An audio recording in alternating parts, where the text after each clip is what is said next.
Salut à tous, c'est Lunaris.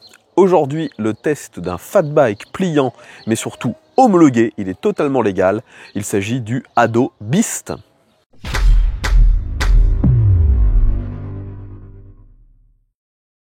Donc les amis, aujourd'hui, de nouveau le test d'un vélo à assistance électrique et contrairement aux produits que j'ai l'habitude de tester, aujourd'hui on est vraiment sur quelque chose qui répond 100% à la législation française. Et c'est relativement rare.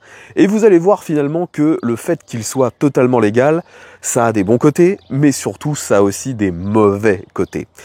Donc, comme d'habitude, on va faire le tour du véhicule, je vais vous décrire ses caractéristiques, ses particularités, et vous verrez aussi de nombreux extraits des vidéos que j'ai pu faire avec mon frère sur sa chaîne MC Aventure, vu qu'au final, aujourd'hui, ça va être quasiment, on va dire, un récapitulatif des 3 vidéos différentes qui sont disponibles sur la chaîne MC Aventure, où on a pu tester ce vélo dans quasiment toutes les conditions.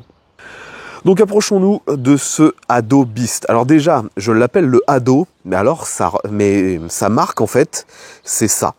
Donc c'est le ADC Oasis. Et le logo et l'abréviation, c'est ADO. Et j'avoue que c'est un peu difficile à prononcer, je ne sais pas vraiment comment ça se prononce.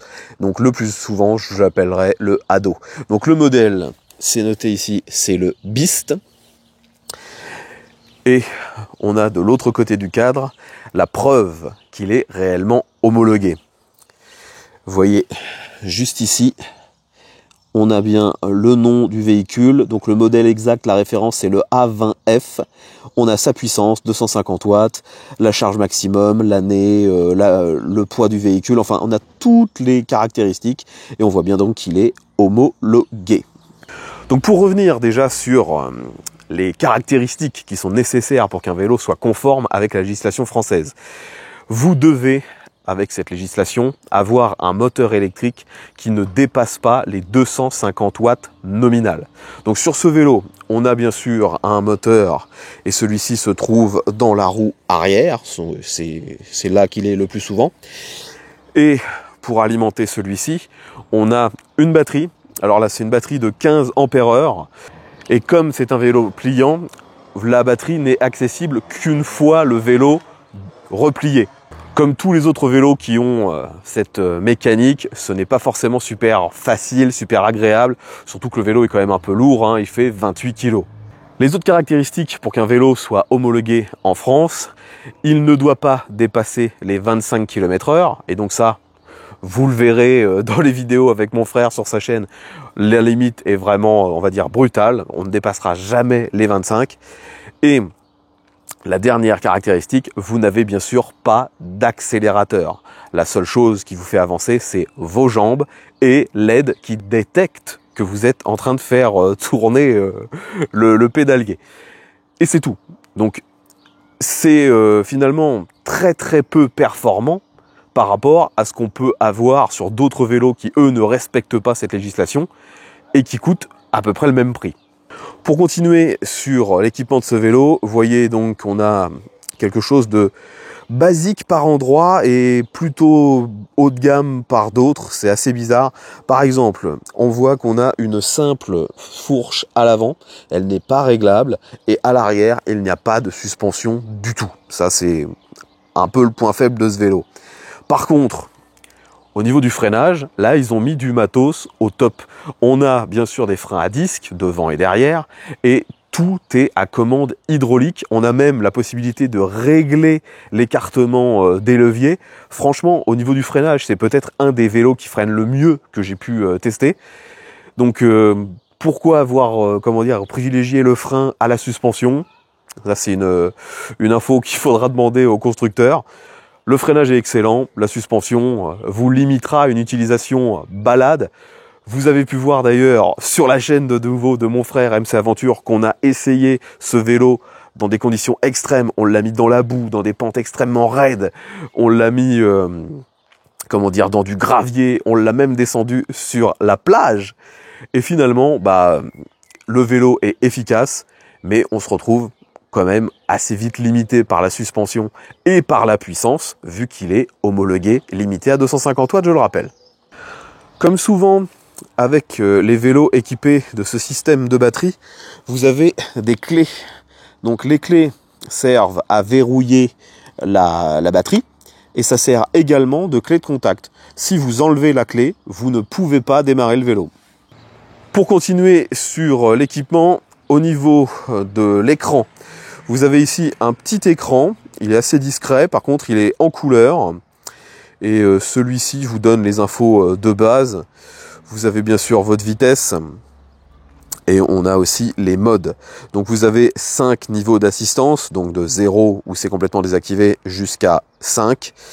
Et vous avez aussi bien sûr le témoin de charge. En dessous vous avez l'odomètre, le trip, la vitesse moyenne, enfin des menus assez simples. Il n'y a pas de bouton dédié pour allumer l'éclairage, vous devez rester appuyé sur plus. C'est quelque chose d'assez fréquent sur ce genre de vélo. Comme d'habitude, moi j'aurais préféré avoir un bouton dédié. Sur le reste des commandes, vous avez ici bien sûr tout ce qui gère le passage des vitesses. Sur ce vélo, on a du matériel de chez Shimano. Il y a uniquement 7 vitesses. C'est finalement du matériel extrêmement similaire à tous les autres vélos de ce segment. Donc 7 vitesses, ça fonctionne bien, ça ne pose aucun problème. Pour revenir d'ailleurs sur les performances, vous avez pu très certainement voir que lors des très fortes pentes, redémarrer avec ce vélo est compliqué. Et ça ne devrait pas être le cas. Je suppose que le mien a un problème. Ce vélo est équipé d'un capteur de couple. Donc logiquement, on devrait mettre à peine de la force sur les pédales, tout de suite le moteur devrait nous aider. Et pour le coup ici ce n'est pas le cas.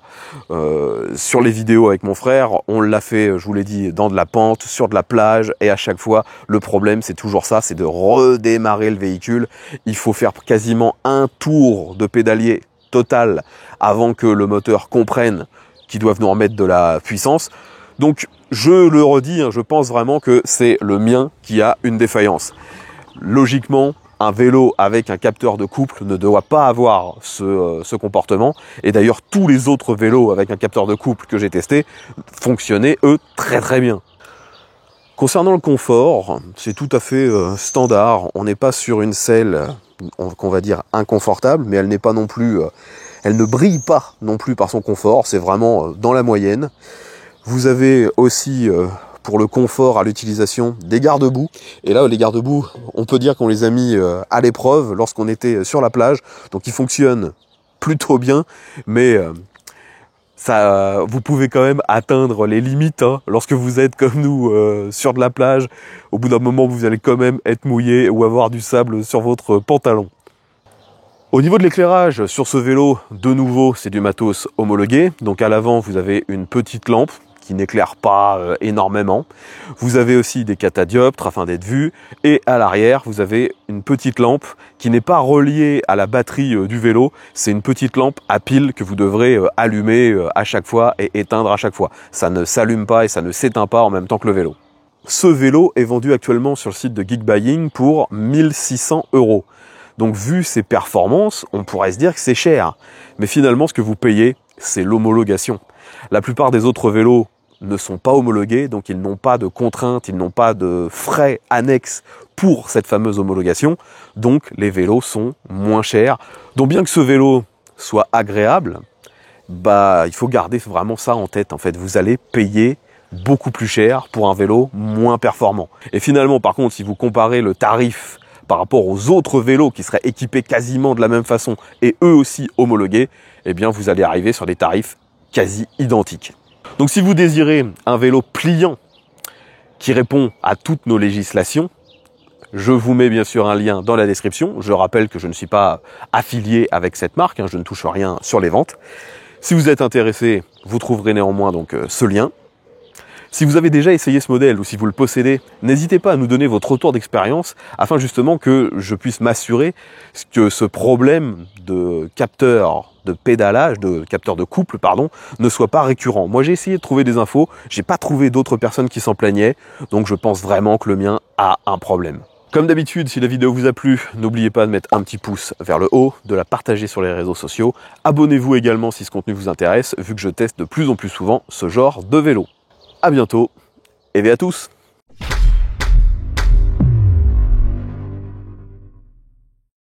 Comme souvent avec les vélos pliants de ce genre, avec des roues de 20 pouces, ça donne une impression que le vélo est plutôt petit, mais gardez bien en tête que vous pouvez bien sûr régler la hauteur de selle, vous pouvez également régler la hauteur du guidon, donc c'est un vélo qui est adapté au plus grand nombre.